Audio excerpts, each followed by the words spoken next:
since we're bringing in concrete in the next couple days to finish off the garage floor pad, we need to bring some concrete in for piers for our balcony. I've gone ahead and just built these boxes so that it kind of frames it for me. They make stuff like this, pier posts that you can get, or silo tubes, I can't remember the name, sauna tubes, I think that's what they're called. Anyway, they sell those and you can buy them, but they're kind of expensive, and I've got tons of scrap wood, so I may as well build these bigger piers out of this stuff.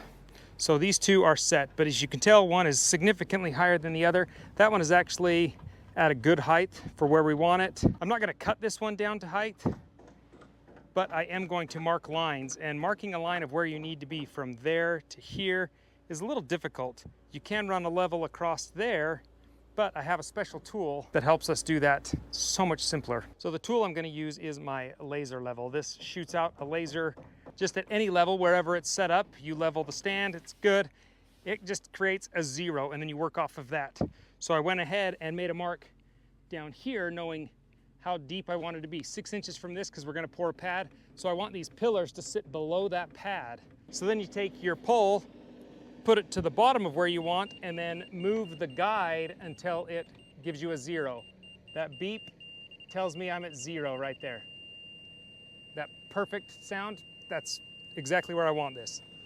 So then I take that measurement, and I can come over to this one,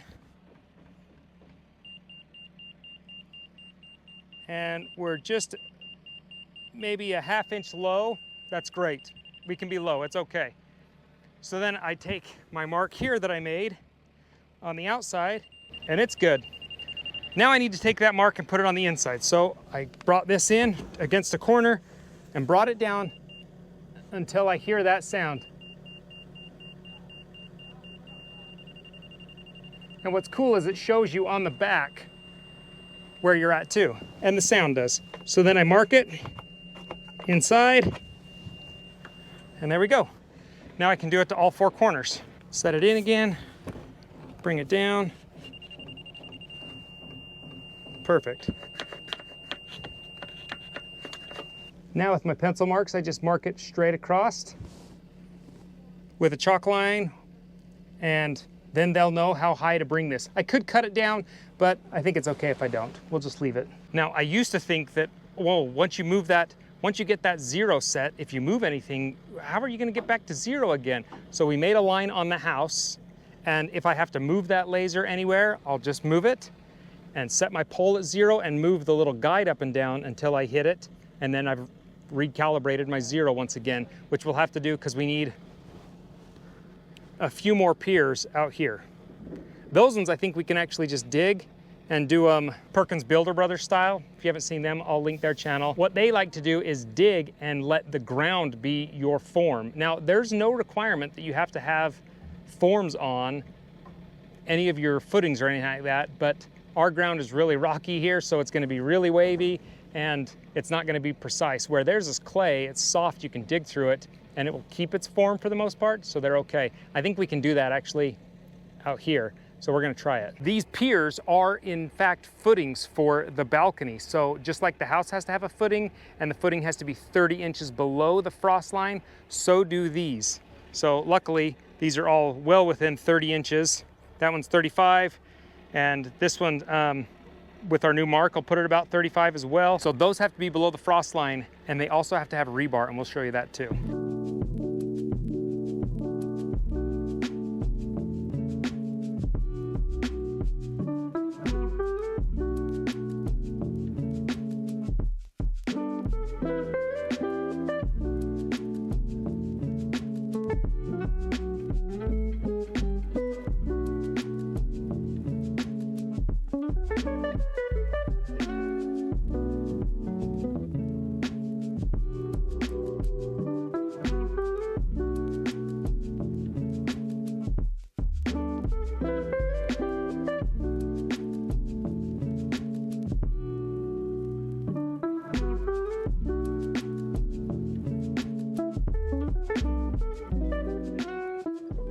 So I've had to move the laser out of the way, and now I've gone back and set a new 0, which is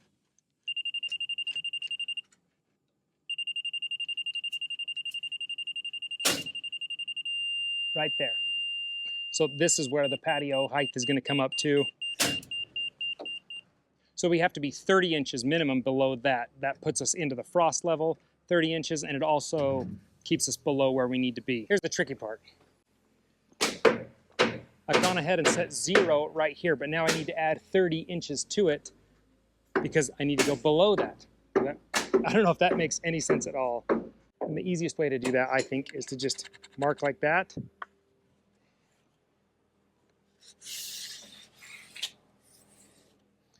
Extend or pull up, put my tape on it, and come up to 30 inches.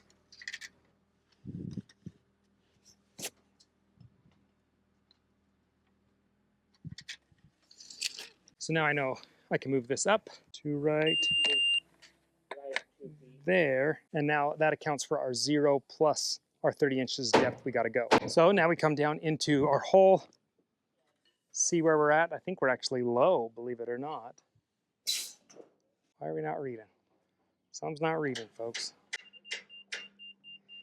So we know this one is definitely good. We are really low on it. So we're actually about 6 inches low on this one. So now we'll start digging our next one.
So I ran into town to get a rebar bender, but I also looked at what they call a sonotube, which is a really fast and already built form especially for piers.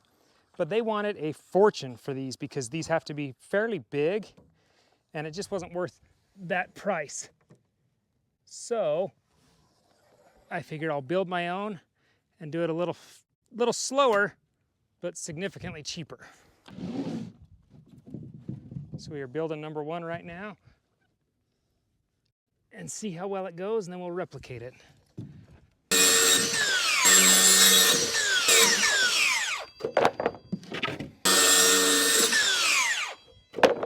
There we go. That's the best part about using your scraps and keeping a hold of them, is because they really do come in handy.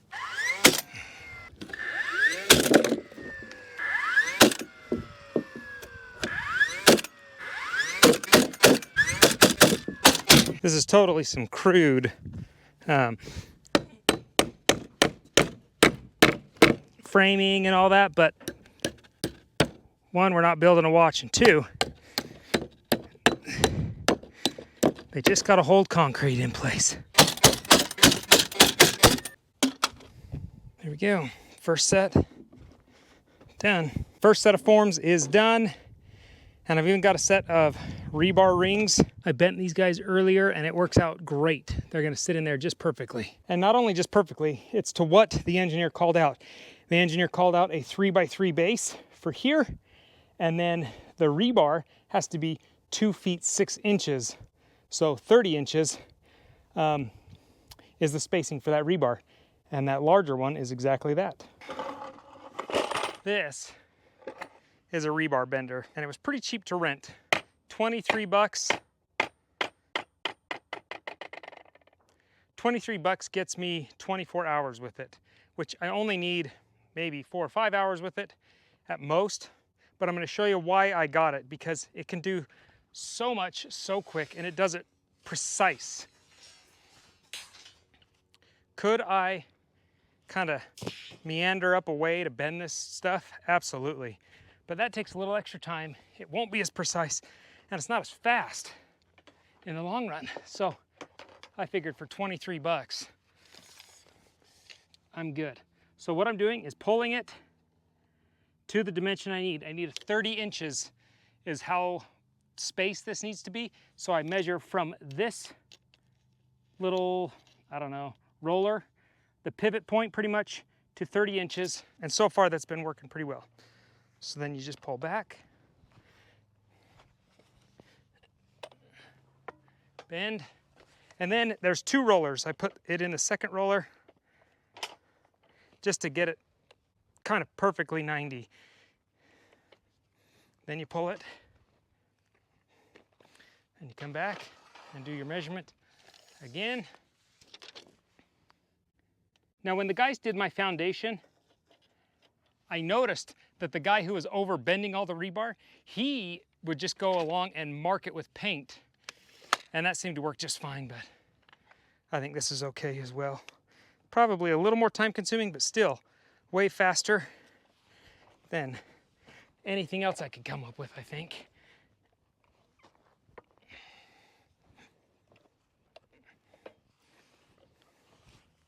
That's kind of fun. It's really simple how the system works. And what's funny is when I went to pick this up, the lady at the rental place was like, I don't think that thing even works.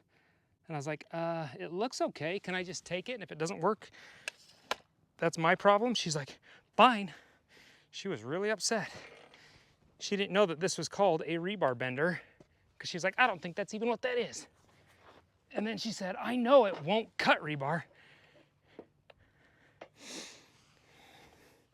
Which I thought, okay, worst case scenario, I've got a grinder, I can cut stuff on my own, as long as it'll bend it.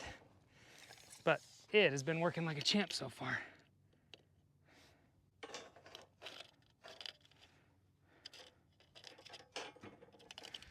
30 inches.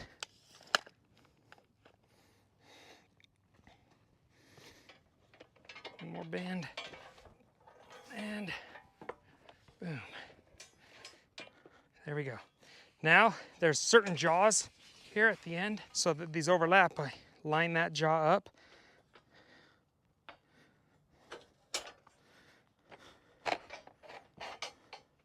Only need a little bit, and kablooey. It breaks right on the spot. It's just a shear, but it works really good. Now we have our 30-inch round that'll go in the bottom of that footing. There's one. Okay, this is our third and final pier that we've got to build. This one is done, and you can see the rebar around there. It required a 30-inch piece of rebar, and then it didn't require an 18-inch, but I did make one anyway, and then I just kind of put it on angles. And so this is kind of the diamond shape it comes up with. Now I went to 12-inch sonotubes because, one, they're cheap. They're super cheap. The bigger ones are really expensive, but these little 12-inch ones, they're only like 25 bucks a piece. So we've got our boxes all set to be level, and now we can bring in our rebar. I like to set it in there first so I know where to pound my stakes, and I just leave that in there and pound them away.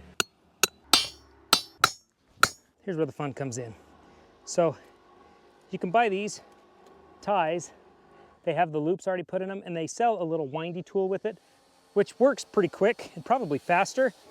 But I like how tight this gets it. So I just put a hook on a drill, put it where I height rise I want it, and we're good. That's kind of nice when they do that. This is the footing of our pier, but our pier actually comes up to this string line.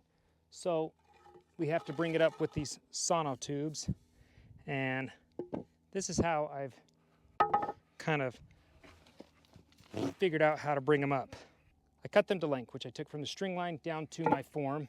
Now all I do is adjust it to the height according to the string, and then screw it into this 2x4.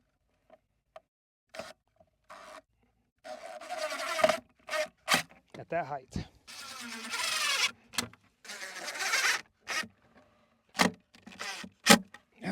And with that, our piers are prepped for footing, and then the pier itself, which is technically considered a part of your foundation, but it stands alone, so it's a pier. So we're ready for concrete. Watch for that video on Monday when we pour concrete. If you guys are not getting your notifications, make sure you hit that notification bell so you don't miss out on any of our future videos. And I encourage you to go check out some of our last videos as well if you're wondering about any of the building process we've done on the house so far. So if you like today's video, give it a thumbs up. If you're new to the channel, subscribe. And until next time, we'll see you later.